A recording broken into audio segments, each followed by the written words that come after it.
নমস্কার বন্ধুরা, শ্রাবণের প্রথম সোমবারে ইচ্ছে ছিল আমার পুরী থেকে আনা সেই শিবলিঙ্গটার প্রাণ প্রতিষ্ঠা করব।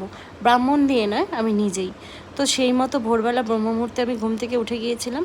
তারপর শিবটাকে নিয়ে গিয়ে তাকে আসন পেতে সুন্দর করে সাজিয়ে নিয়ে যাভাবে পুজো করতে হয় আর কি, যতটুকু নিজে জানি ততটুকুই করেছি। তাছাড়াও আমি ইউটিউবেও দেখেছি অনেক ভিডিওতে কী করে লিঙ্গকে বাড়িতে প্রতিষ্ঠা করতে হয়। প্রথমে দেখো পঞ্চামৃত দিয়ে স্নান করিয়ে একটা পৈতা পরিয়ে নিলাম, তারপর শিবকে তিলক চন্দন এঁকে দিলাম।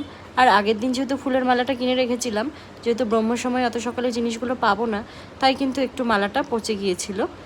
তো কিছু করার ছিল না, তো ওই মালাটাই আমি পরিয়েছি। হয়তো তোমরা ভাববে যে আমি শিব ঠাকুরকে কেন এরকম একটা মালা পরালাম, তো তোমাদের সেটা আমি বলে দিলাম। আর তারপর যেভাবে পুজো করতে হয় ঠাকুরকে, আসলে ভক্তিটাই বড়, আমি সেটাই বিশ্বাস করি। আর ভক্তি দিয়েই শিব ঠাকুরকে আমি প্রতিষ্ঠা করলাম আমার বাড়িতে। আর এটা কিন্তু আমি 16 সোমবারের ব্রত রেখেছি। এবার আমি 4টে নয় 16টা সোমবার এইভাবেই ঠাকুরকে পুজো করব।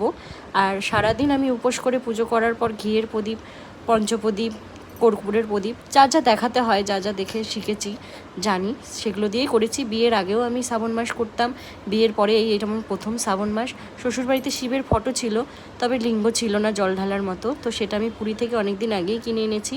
তো শ্রাবণ মাসেই ভেবেছিলাম প্রতিষ্ঠা করব, তাই নিজের মতো করেই করে নিয়েছি। আর ভিডিওটা তোমাদের কেমন লাগলো জানিও।